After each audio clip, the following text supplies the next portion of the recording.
ball busting is one of my number one. First of all, it's fun for me. I love it. I was a martial arts instructor for 11 years, and it feels to me like I get to use my skill set.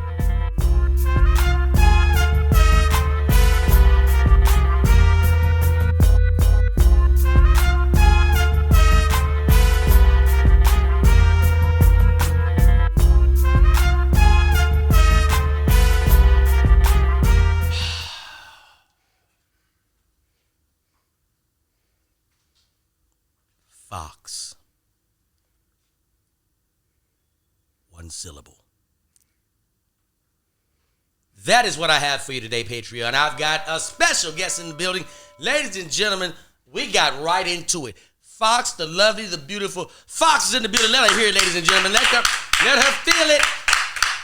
I like what you're doing in the community. Fox, let me just say, the first dominatrix we've had on ItsDLai After Dark. Popped your cherry. Yeah. See there? See how we starting? You see that, Joey? I'm getting my cherry popped.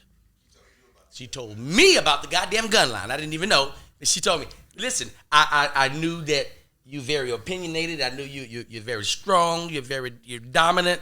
How do you get into the dominatrix industry? How does one get into it? Because there's some nasty ass people out here that watch me, and they be trying to figure out how to do some different shit, but it's actually an order to it. It's not just some little kamikaze thing. It's an order to it. It's a community. And how does one get started? Wow, that's like a really loaded question. It is. Because if we're talking about like a hypothetical person, I have like a completely different answer. If we're talking about how I got into it, that's... You, yes, Okay, Fox. cool. Well, then we'll start there, and then I'll answer the other question. So I got into domination because I just have this habit of monetizing everything I like. I like that.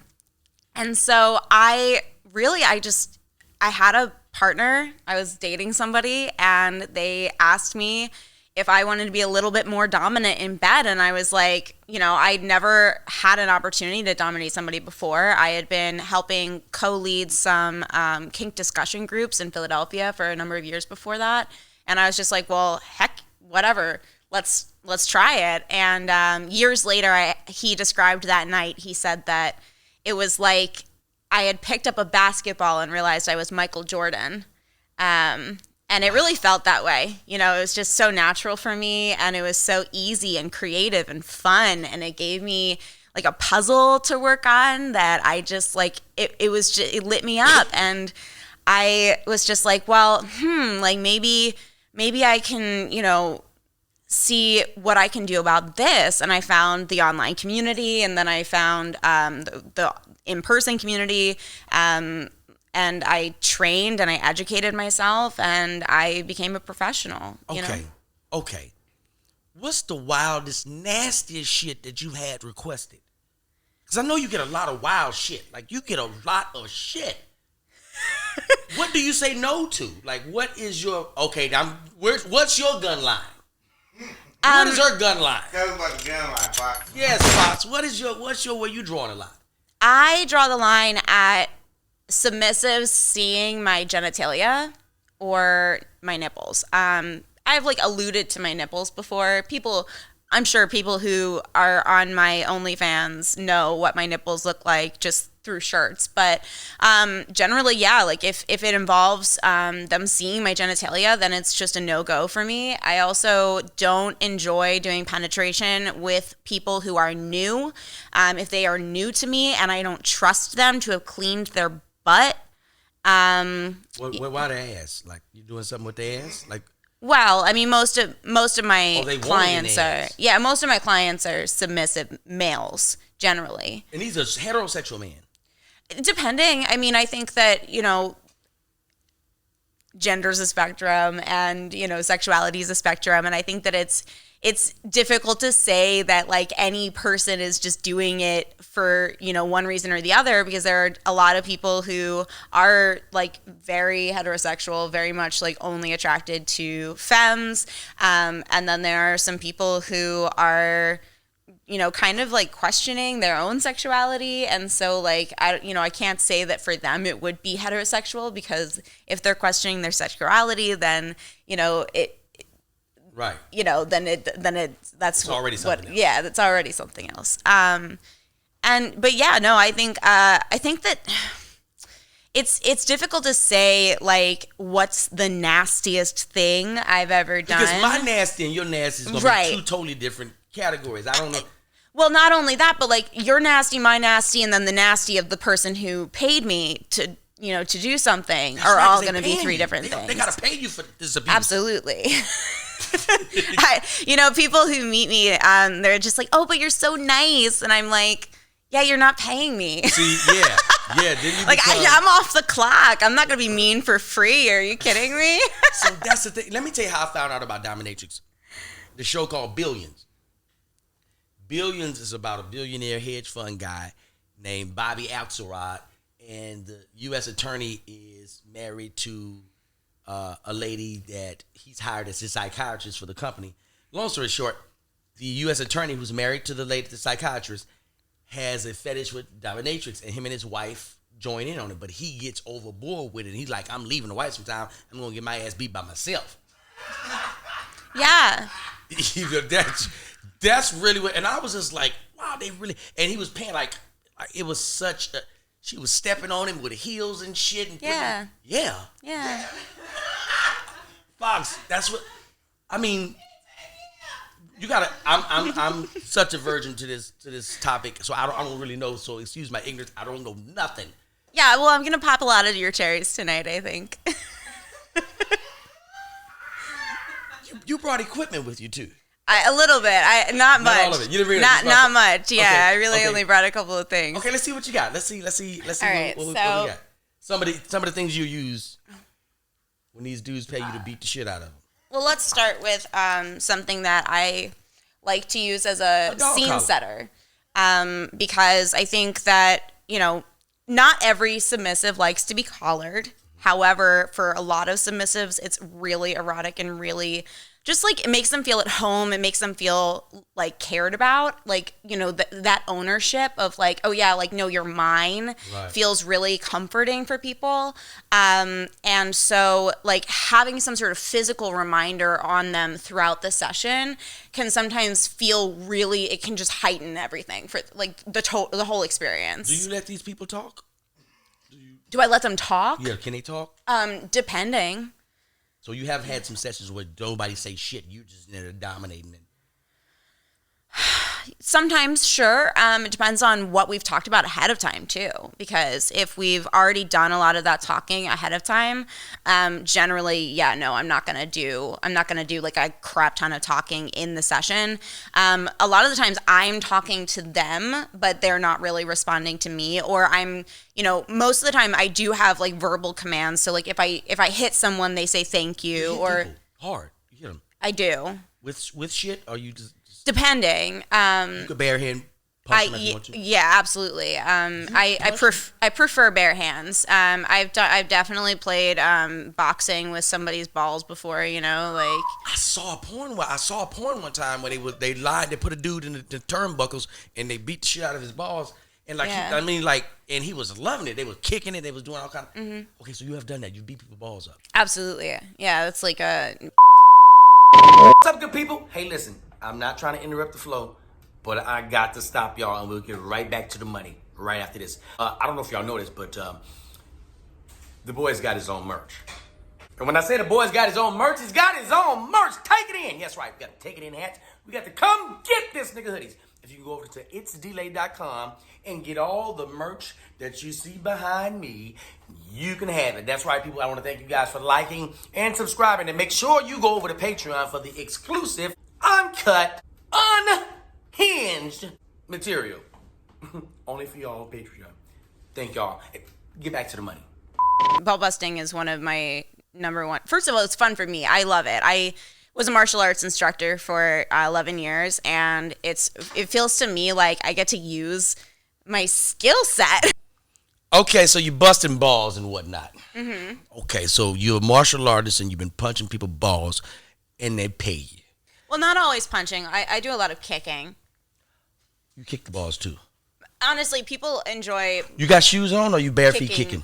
Depends. Meet the meat. Sometimes people like heels. Sometimes people like boots. Sometimes people like sneakers. Sometimes people like bare feet. Have you gone socks. overboard? Have you gone overboard before? Like you've overdone it with the dominating. Have you?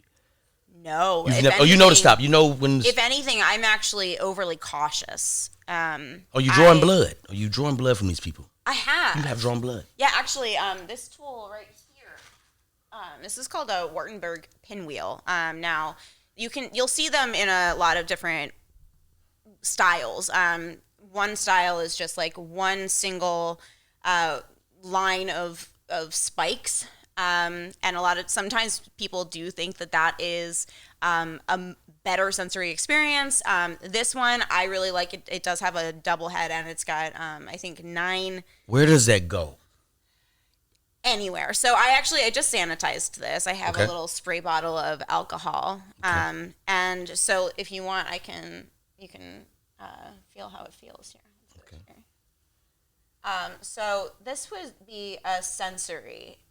Okay. This is what we would call like a sensory toy. Okay, Fox.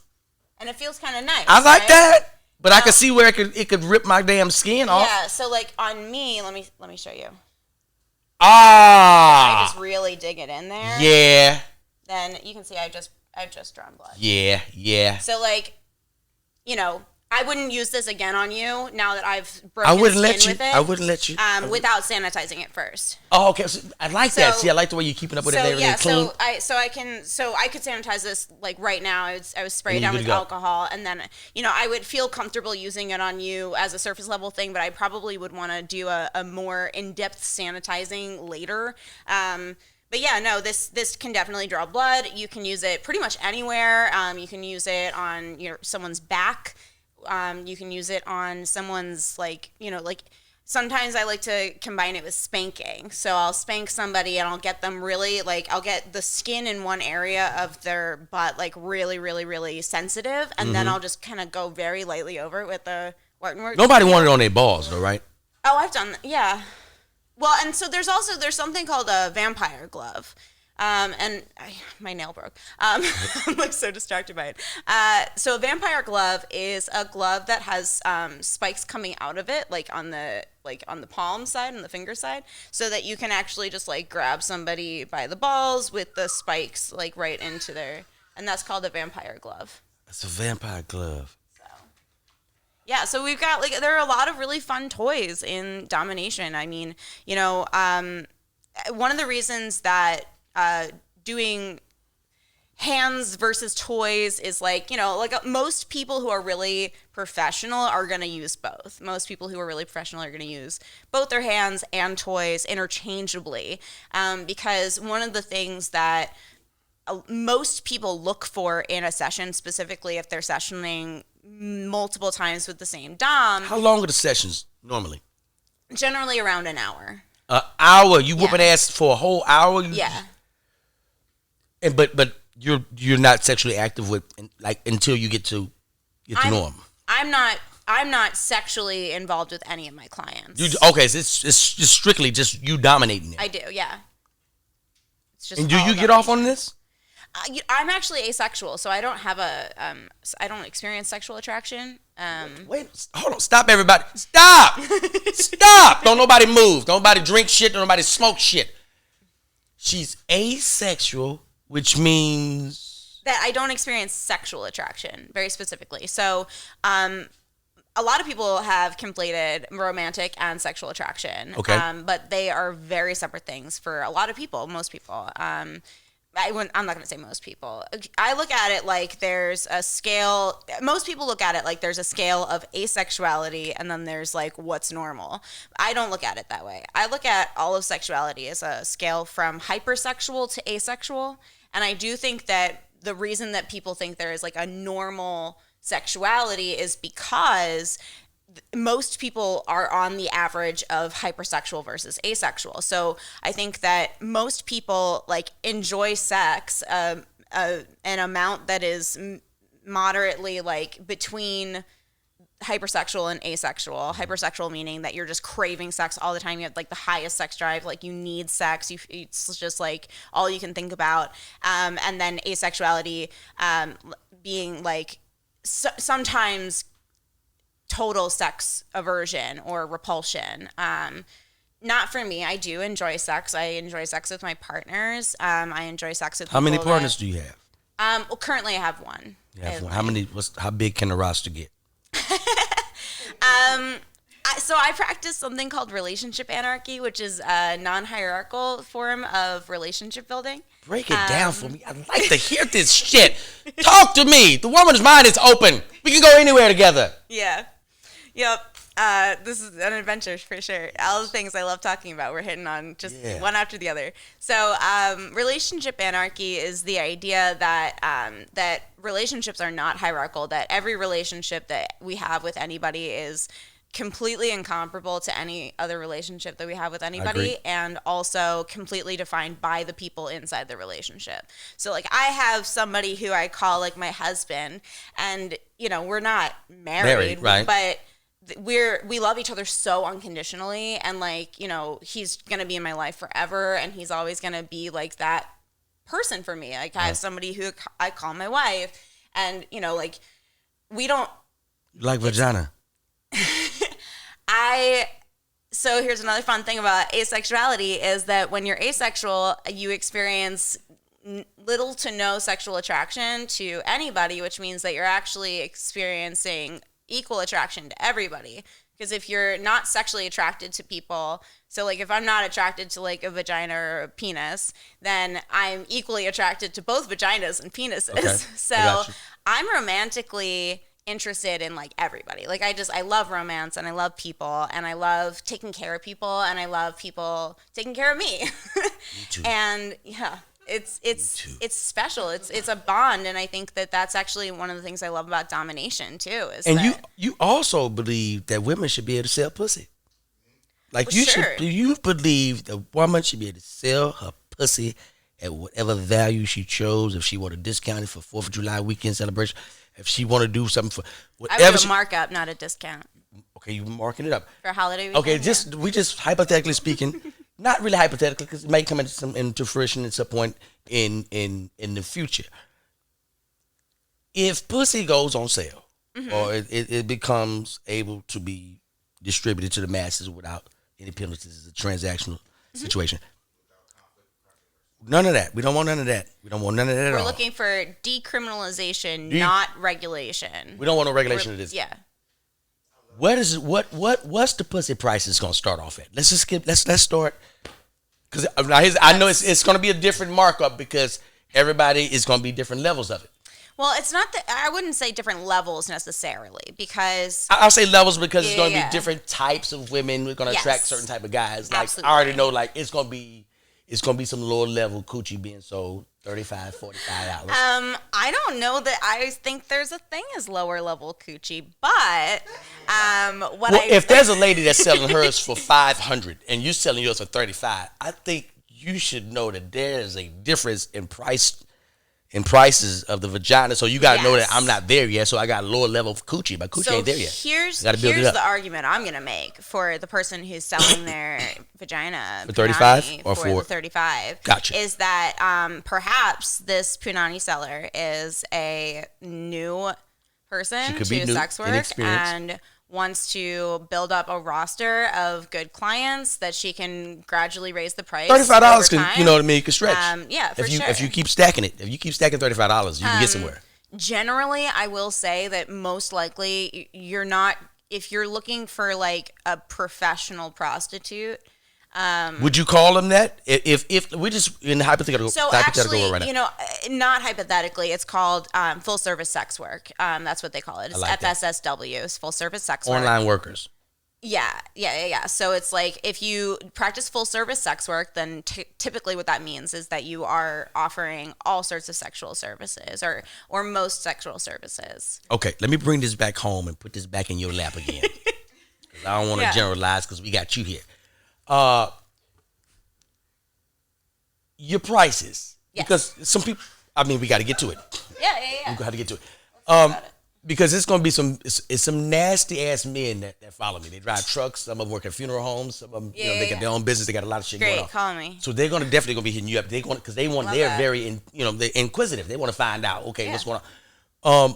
What's normally like an hour? What does an hour cost you? So I charge $250 an hour, and I do typically recommend a tip. You said $200 US? $250. $250. But I generally end up making $300 an hour, including tip. Somebody got to tip you. I mean, you whip their ass. It's the respectful thing to do.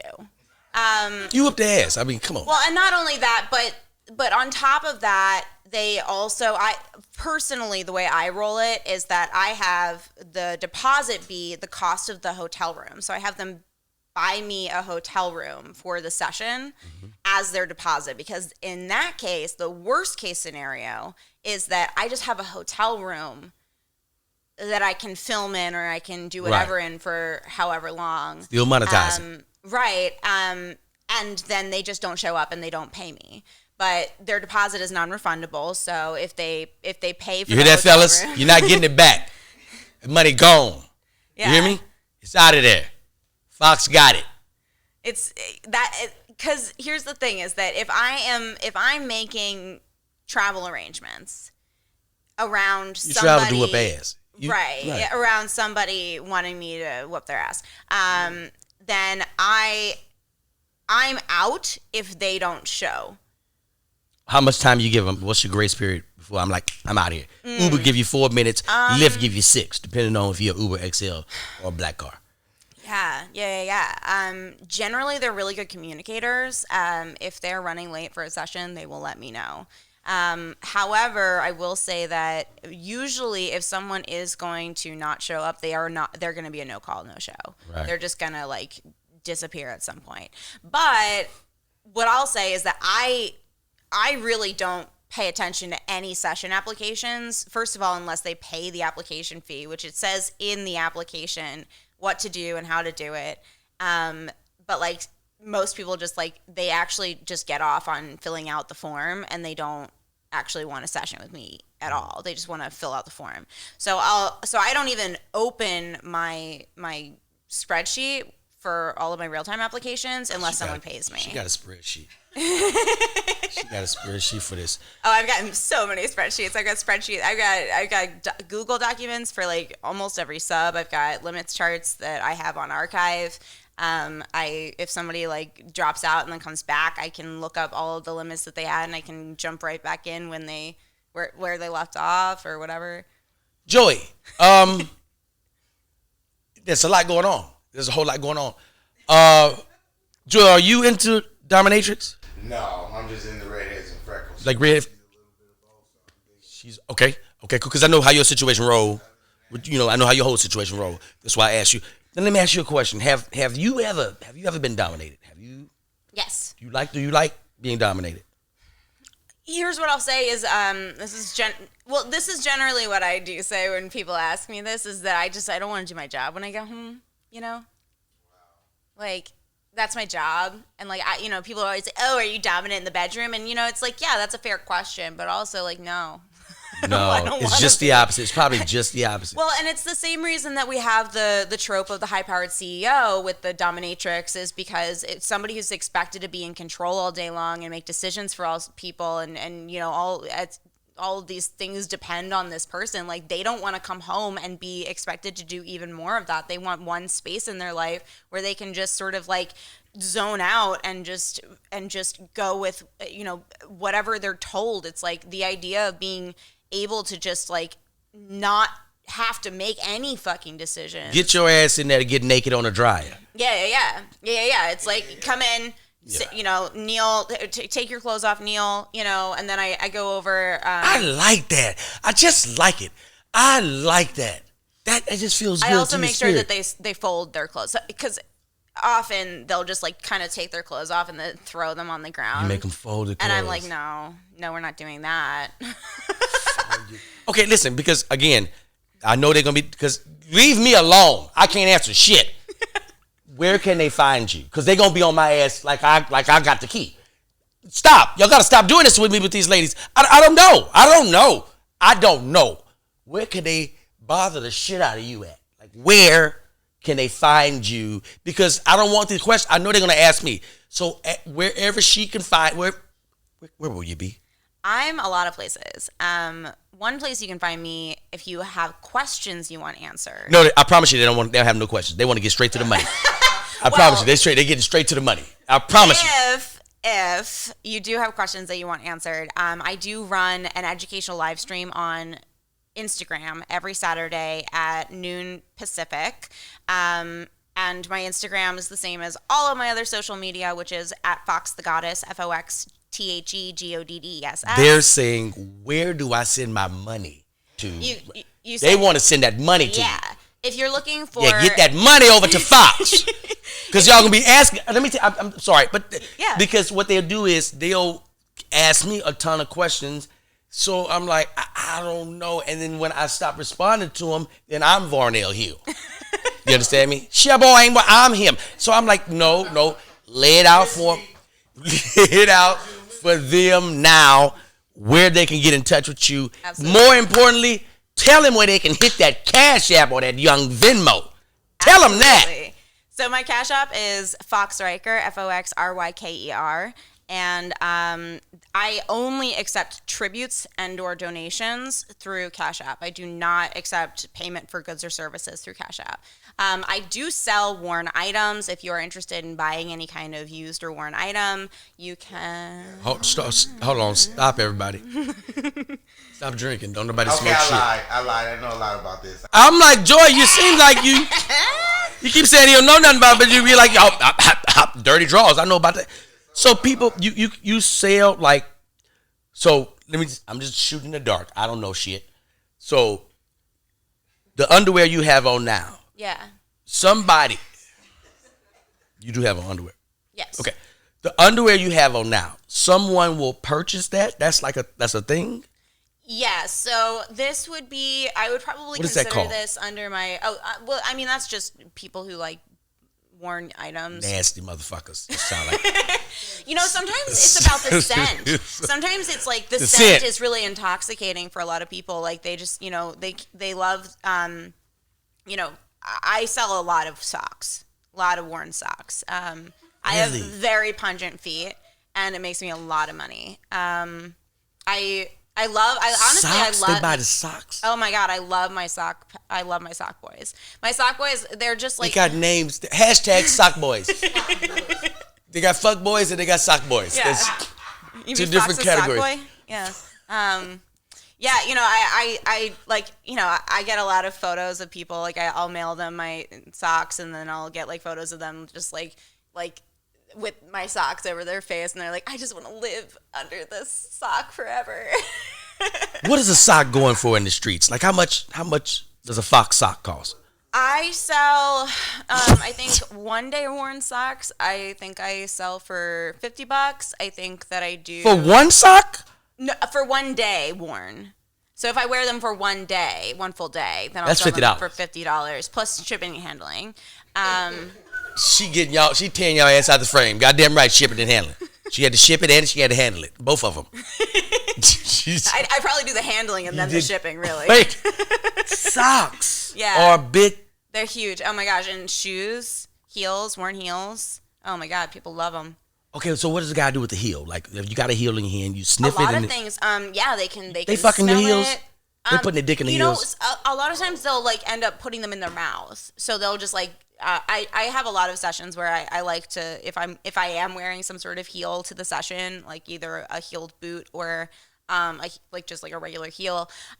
If I know that it's a foot session going in, I'm probably actually going to make sure that I'm wearing something that has it's not a wedge, meaning that it has a disconnected heel from the rest of the shoe, so it's not just like a flat bottom. And I'll I'll just, stick my heel down their throat or something,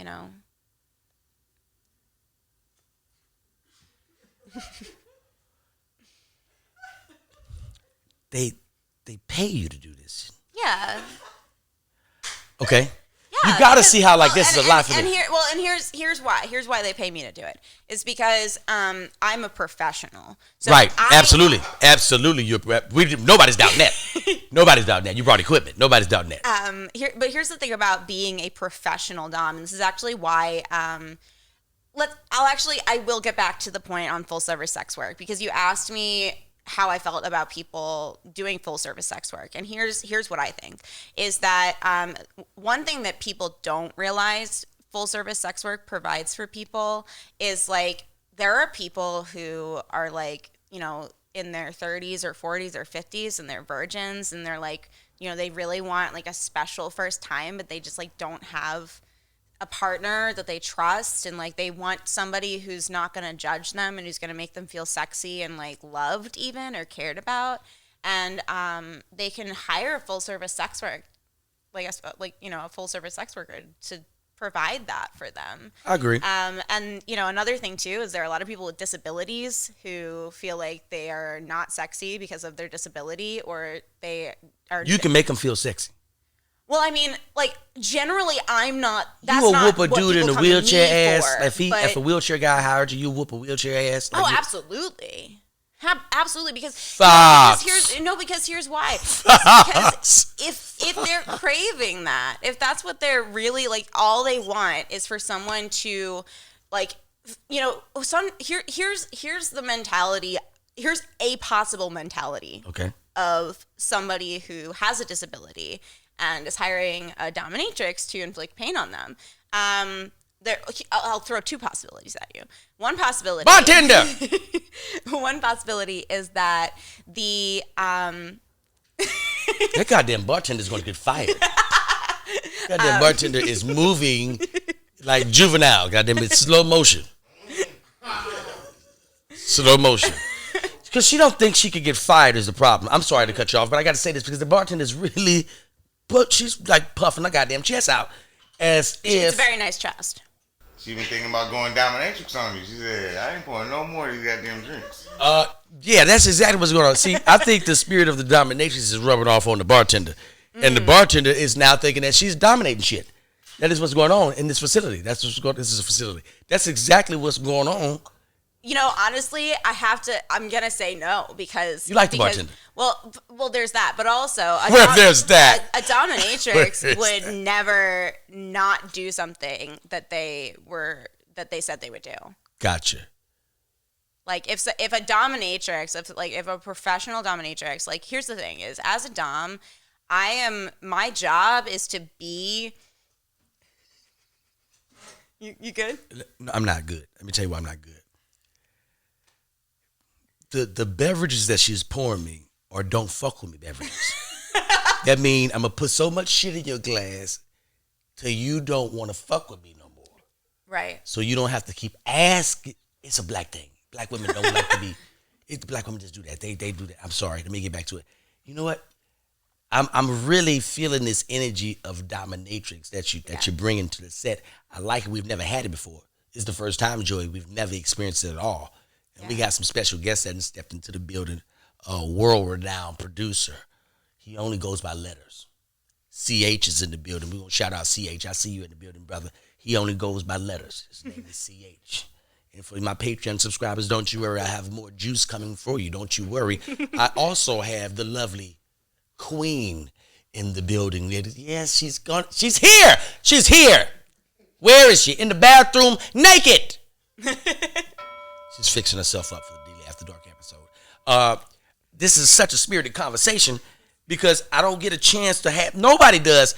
And this wisdom that you're imparting on us, we are ignorant to this. We have no idea. I do this for free on Instagram every single weekend, every Saturday at noon Pacific. I want to see your business grow, because I want you to come back and I want you to tell me more about what's going on, because I could sit here and before you go, I can't let you go. Hours and I could be here for hours. I would be here. Yeah, for sure. I would not leave you. I'm trying to figure out, because I know you operate a little differently. Like, you don't commingle the sexual experience with your dominatrix experience with the client. No. So if because there's some nasty dudes out here. So if they're coming and they're asking for to be dominated and they want penetration, how long does it take for you guys to get there? What comfort level do you have to be at? That depends, because they would have to get through all of my personal policies to even get a first session. Because I have like They got to take a test. Well, sure, kind of. So that application that I told you about before, it's like they have to fill that out, and they have to fill it out to my liking, and they have to pay for it. And depending on who the person is and what they're asking for, sometimes if they don't fill out the application to my liking, I will actually just make them do it again and pay the fee again for me to look at it again, because actually that $20 application fee is the fee for me, the time that it takes for me to go into that spreadsheet and read it. Now, this is a crazy question, and I'm just thinking out the box. Honestly, I don't think that you could ask me a question. Goddamn right, I can't answer. I see what you do. You beat people balls. Yeah. Does it ever, like, anybody ever, like, reacted, like, out of the, you being dominated, like, bitch, you know what I mean? Like, anybody ever, like, kind of, like, reacted back, like, not, was abusive, but just, like, a reaction, like, you slapped him, they slapped you back? No. It's just full dominant, you're in there just dominating the whole time? Yeah, so no resistance. I pretty much, I have a lot, I don't like brats.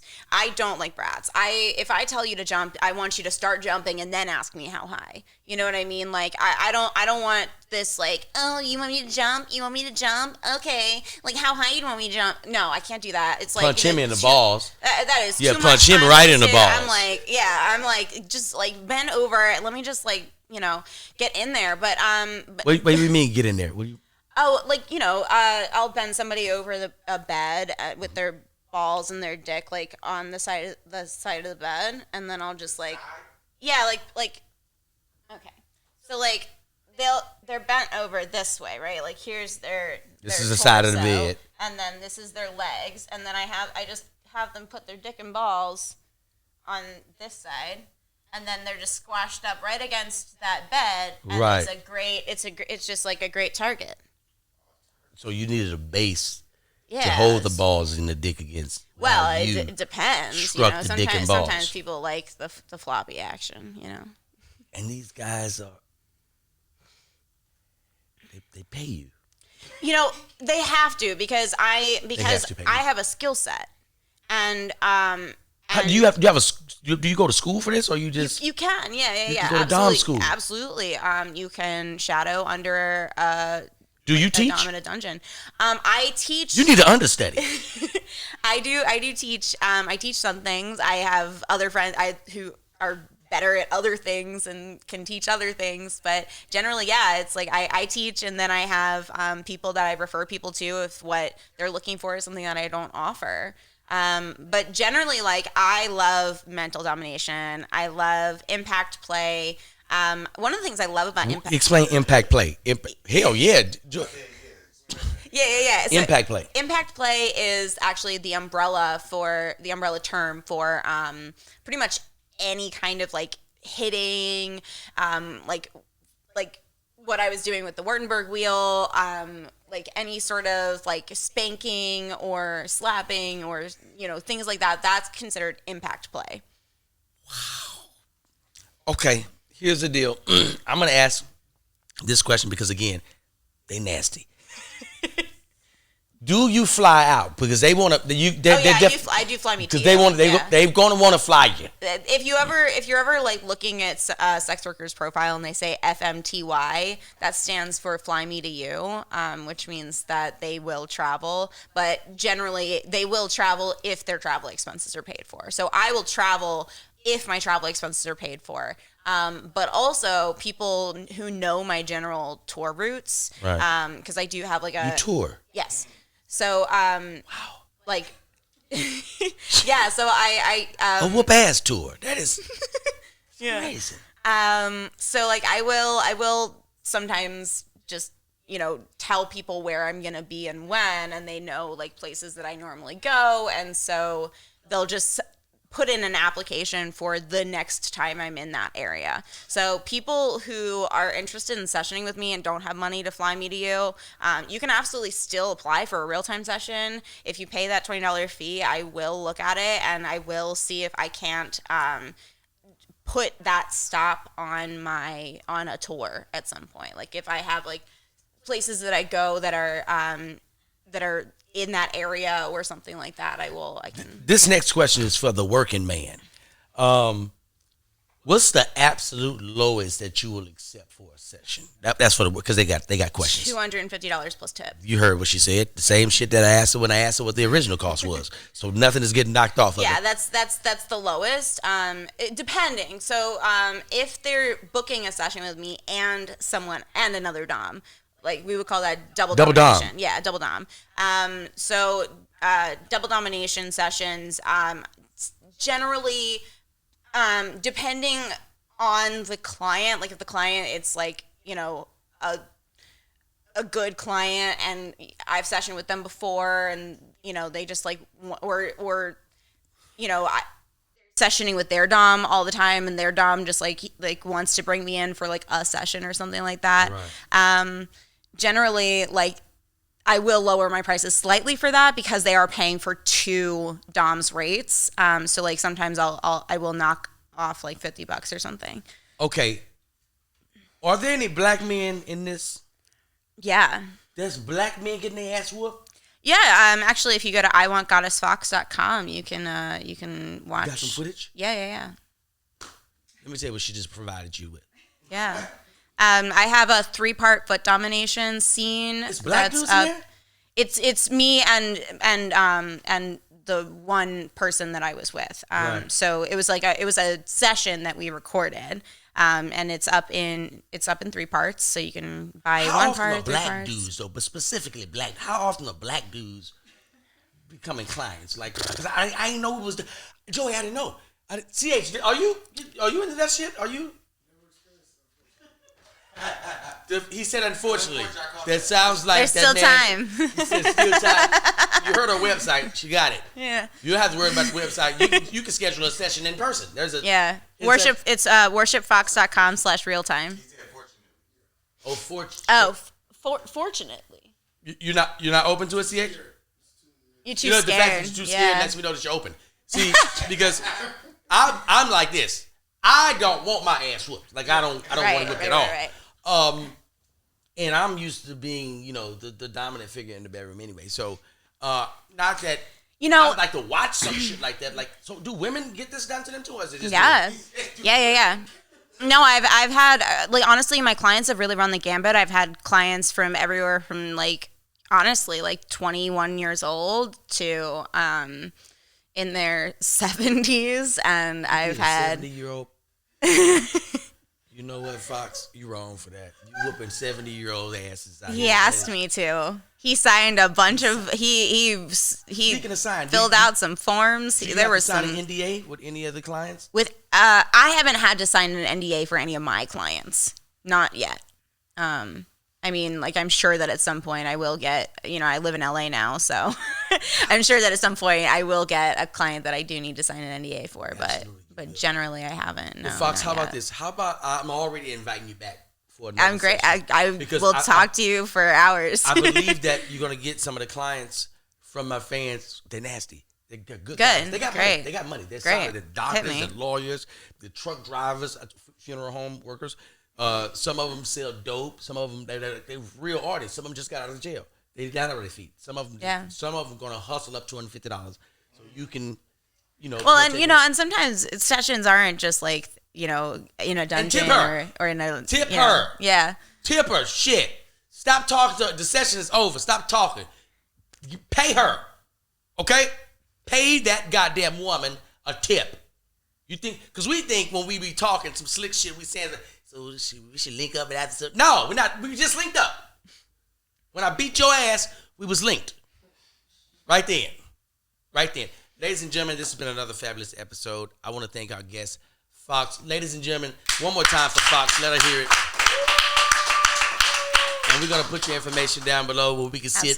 Ladies and gentlemen, we did it just for you for Patreon. I appreciate you guys. Patreon, DLai After Dark. I'll see y'all next week.